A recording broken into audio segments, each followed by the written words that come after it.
warahmatullahi wabarakatuh. Perkenalkan, nama saya Sinta dari Prodi 1 Pendidikan Matematika. Jadi di sini saya akan menjelaskan secara singkat tentang materi irisan kerucut, parabola, dan elips. Semoga materinya dapat dipahami ya. Apa sih itu irisan kerucut? Bayangkan nih kamu memotong kerucut es krim dengan pisau. Tergantung posisi pisaunya, kamu akan mendapatkan berbagai macam bentuk. Yang pertama, kalau pisaunya sejajar dengan sisi miring kerucut, maka akan berbentuk parabola. Kalau pisaunya miring tapi tidak sejajar, maka akan berbentuk elips. Kalau pisaunya memotong dua sisi kerucut, yaitu bagian atas dan bawah, maka akan berbentuk hiperbola. Dan kalau pisaunya memotong kerucut secara mendatar, maka akan berbentuk lingkaran. Di video kali ini, saya akan membahas dua bentuk saja, yaitu parabola dan elips. Sekarang kita masuk ke definisi parabola. Parabola adalah kumpulan titik-titik yang jaraknya ke titik tertentu atau fokus dan garis tertentu atau direktris selalu sama. Nih, bayangkan kamu berdiri di tengah antara lampu senter atau fokus dan garis lantai atau direktris, lalu kamu bergerak ke arah samping, atas, atau bawah. Selama jaraknya ke lampu dan lantai tetap sama, kamu sedang membentuk parabola. Sekarang kita masuk ke unsur-unsur parabola. Yang pertama, fokus atau F itu adalah titik pusat lengkung parabola. Yang kedua yaitu direktris, itu adalah garis acuannya. Yang ketiga atau puncak itu disebut dengan vertex, itu adalah titik tengah antara fokus dan direktris. Yang keempat, sumbu simetri, itu adalah garis yang membelah parabola jadi dua bagian yang sama. Perhatikan gambar yang akan saya buat berikut.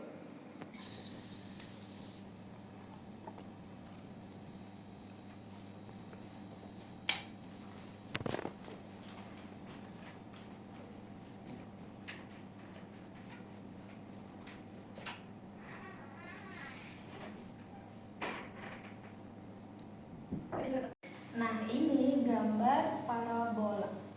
Nah, irisan kerucut itu berupa parabola jika bidang datar sejajar dengan salah satu garis pelukis kerucut. Ini adalah garis pelukis. Sehingga alfa sama dengan beta serta tidak melalui puncak kerucut T. Maksudnya gimana? Alfa dan beta itu apa? Jadi gini, alfa itu adalah sudut yang dibentuk antara bidang datar dengan sumbu kerucut. Bidang datar yaitu yang ini, sumbu kerucut yaitu yang ini. Sumbu kerucut bisa juga disebut dengan T atau tinggi kerucut. Nah, jadi alfa adalah dibentuk antara bidang datar dengan sumbu kerucut. Ini bidang datar, ini sumbu kerucut. Berarti alfanya di sini. Dan beta adalah sudut yang dibentuk antara garis pelukis dengan sumbu kerucut. Garis pelukis tadi yang ini, sumbu kerucut yaitu yang ini atau tinggi kerucut, berarti beta yang ini.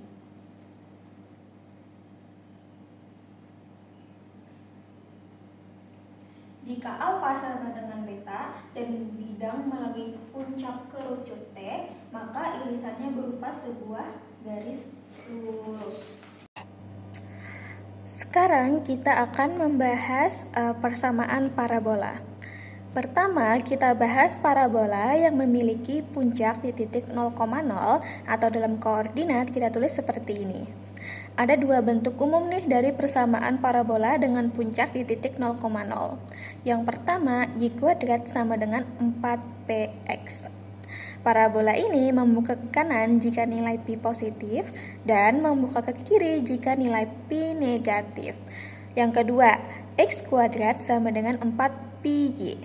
Parabola ini membuka ke atas jika P positif dan membuka ke bawah jika P negatif. Contohnya, jika kita punya persamaan X kuadrat sama dengan 8Y, maka parabola ini membuka ke atas karena bentuknya sesuai dengan X kuadrat sama dengan 4PY. Nah, dan nilai Pi-nya itu positif. Selanjutnya, kita bahas parabola yang puncaknya tidak berada di 0,0, tapi di titik sembarang, misalnya di titik A, B. Persamaan umum parabola menjadi Y kurang B kuadrat sama dengan 4Pi X kurang A. Parabola ini membuka ke kanan atau ke kiri. Dan satu lagi yaitu X kurang A kuadrat sama dengan 4P Y kurang B yang membuka ke atas atau ke bawah. Contoh, misalnya kita punya persamaan Y tambah 2 kuadrat sama dengan negatif 6 X kurang 1. Bentuk ini sama nih dengan Y kurang B kuadrat sama dengan 4P X kurang A. Berarti puncaknya ada di titik 1, negatif 2. Dan karena 4P bernilai negatif, parabola ini membuka ke kiri. Setelah mempelajari parabola, sekarang kita lanjut ke bentuk irisan kerucut lainnya, yaitu elips. Elips adalah kumpulan titik-titik di dalam bidang datar yang jumlah jaraknya kedua titik tetap selalu sama. Kedua titik tetap ini disebut dengan titik fokus atau fokus elips. Biasanya diberi nama F1 dan F2. Jadi, kalau kita ambil satu titik sembarang di dalam elips, lalu kita ukur jaraknya ke F1 dan ke F2, kemudian kita jumlahkan, hasilnya akan selalu sama. Sekarang kita masuk ke ilustrasi. Bayangkan nih, ada dua paku yang kamu tancapkan di papan. Lalu kamu lilitkan tali di keduanya, dan ujung tali kamu tarik pakai spidol. Saat kamu menarik spidol dan menggambar, kamu sedang membuat bentuk elips. Berikut ini adalah bagian-bagian penting atau unsur-unsur dalam elips. Yang pertama, titik fokus F1 dan F2. Titik-titik tetap yang digunakan untuk menentukan bentuk elips letaknya di dalam elips di sepanjang garis tengahnya. Yang kedua, titik pusat atau P adalah titik tengah yang berada di antara dua titik fokus. Titik pusat adalah pusat simetri elips. Yang ketiga adalah sumbu mayor, merupakan garis lurus yang melalui dua titik fokus dan juga pusat. Ini adalah garis paling panjang pada elips. Yang keempat, sumbu minor, merupakan garis yang tegak lurus terhadap sumbu mayor dan juga melalui titik pusat. Sumbu ini lebih pendek dibandingkan sumbu mayor. Yang kelima, titik puncak atau vertex adalah titik-titik pada ujung elips yang terletak di sepanjang sumbu mayor. Jumlahnya ada dua, satu di kanan dan satu di kiri. Yang keenam, sumbu vokal. Sumbu vokal adalah garis lurus yang menghubungkan fokus F1 dan F2. Yang ketujuh adalah latus rectum atau vocal cord. Adalah garis yang melalui titik fokus dan tegak lurus terhadap sumbu mayor. Panjangnya bukan sembarang, tapi punya rumus tertentu.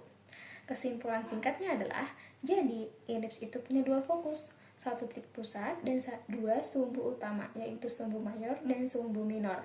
Semuanya membentuk bentuk oval yang sering kita temui, misalnya bentuk orbit planet.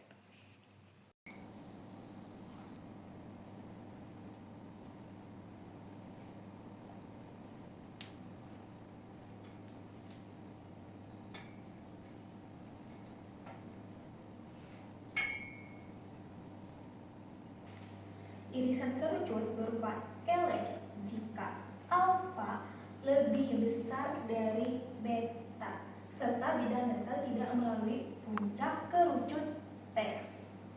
Alfa adalah sudut yang dibentuk antara bidang datar dengan sumbu kerucut, yaitu garis vertikal yang tingginya kerucut ini dengan bidang datar ini. Ini tingginya, ini bidang datar. Berarti alfanya yang ini. Beta adalah sudut yang dibentuk antara garis pelukis dengan sumbu kerucut. Berarti betanya yang ini, karena ini garis pelukis, ini sumbu kerucut atau tinggi kerucut. Nah, ini yang disebut dengan elips. Sekarang kita masuk ke persamaan elips. Apa sih itu persamaan elips? Persamaan elips adalah rumus matematika yang menunjukkan bentuk elips di bidang koordinat. Bentuknya tergantung pada posisi pusat elips dan arah sumbu mayornya. Bentuk persamaan elips. Yang pertama, jika pusat elips berada di titik 0,0, sumbu mayor sejajar sumbu x. X kuadrat per A kuadrat ditambah Y kuadrat per B kuadrat sama dengan 1. Gunakan bentuk ini jika elips memanjang ke kanan atau ke kiri atau sejajar dengan sumbu x. Sumbu mayor sejajar sumbu Y. X kuadrat per B kuadrat ditambah Y kuadrat per A kuadrat sama dengan 1. Gunakan bentuk ini jika elips memanjang ke atas dan ke bawah atau sejajar dengan sumbu Y. Yang kedua, jika pusat elips berada di titik M, N, berarti kita geser pusat elips ke titik M, N dan rumusnya disesuaikan. Sumbu mayor sejajar dengan sumbu X. X kurang M kuadrat per A kuadrat ditambah Y kurang N kuadrat per B kuadrat sama dengan 1. Sumbu mayor sejajar dengan sumbu Y. X kurang M kuadrat per B kuadrat ditambah Y kurang N kuadrat per A kuadrat sama dengan 1. Ingat ya, A kuadrat adalah setengah panjang sumbu mayor, B kuadrat adalah setengah panjang sumbu minor. Nilai A selalu lebih besar dari B di dalam elips. Sekarang perhatikan soal berikut ini. X dikurang 1 pangkat 2 pada 169 ditambah Y tambah 2 pangkat 2 per 25 9,1. Di sini kita disuruh untuk menentukan pusat elipsnya, arah sumbu mayornya, panjang sumbu mayor dan sumbu minor, koordinat titik fokus. Pertama-tama perhatikan persamaannya. Langkah pertama, kita cari pusat elips. Karena bentuknya sesuai dengan elips berpusat di titik M, N, maka pusat elips ini ada di titik 1, negatif 2. Selanjutnya, kita lihat penyebut dari pecahan X dan Y. Karena 169 lebih besar dari 25, maka sumbu mayor sejajar dengan sumbu XX. Maka sumbu mayor sejajar dengan sumbu X. Dari nilai penyebutnya kita peroleh A kuadrat sama dengan 169, maka A sama dengan 13. B kuadrat sama dengan 25, maka B sama dengan 5. Berarti nih, panjang sumbu mayor adalah 2A, yaitu 2 kali 13 sama dengan 26, dan panjang sumbu minor adalah 2B, yaitu 2 kali 5 sama dengan 10. Untuk mencari fokus, kita gunakan rumus berikut ini. Jadi, kita peroleh nih hasilnya 12. Jadi jarak fokus ke pusat adalah 12 satuan.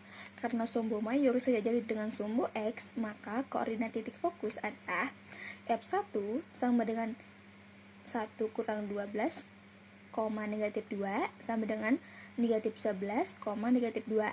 F2 sama dengan 1 tambah 12, negatif 2 sama dengan 13, negatif 2. Jadi, elips ini memiliki pusat di 1, negatif 2, memanjang ke arah horizontal. Panjang sumbu mayor 26 dan fokusnya tadi berada di titik negatif 11, negatif 2 dan 13, negatif 2.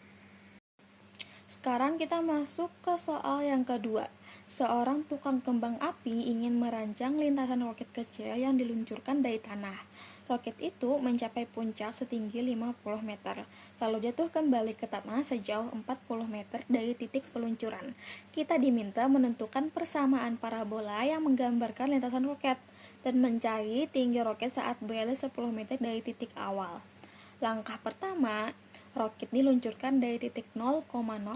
Puncaknya ada di titik 20,50 dan jatuh di titik 40,0. Kita gunakan bentuk umum persamaan parabola, yaitu Y sama dengan A kali X dikurang 20 kuadrat ditambah 50. Langkah kedua, mencari nilai A. Kita masukkan titik 0,0 ke dalam persamaan karena itu titik awal roket. Hasilnya 0 sama dengan 400 A ditambah 50. Kita peroleh A sama dengan negatif 1/8. Jadi persamaan parabola lintasan roketnya adalah Y sama dengan negatif 1/8 kali X dikurang 20 kuadrat ditambah 50. Langkah terakhir, kita mencari tinggi roket saat X sama dengan 10. 10 dikurang 20, hasilnya negatif 10. Negatif 10 kuadrat sama dengan 100. Negatif 1/8 100 sama dengan negatif 12,5. Salah. Negatif 1/8 kali 100 sama dengan negatif 12,5. Lalu 50 dikurang 12,5. Hasilnya 37,5. Jadi jawaban akhirnya adalah persamaan bola, yaitu Y sama dengan negatif 1/8 kali X dikurang 20 kuadrat ditambah 50. Tinggi roket pada jarak 10 meter adalah 37,5 meter.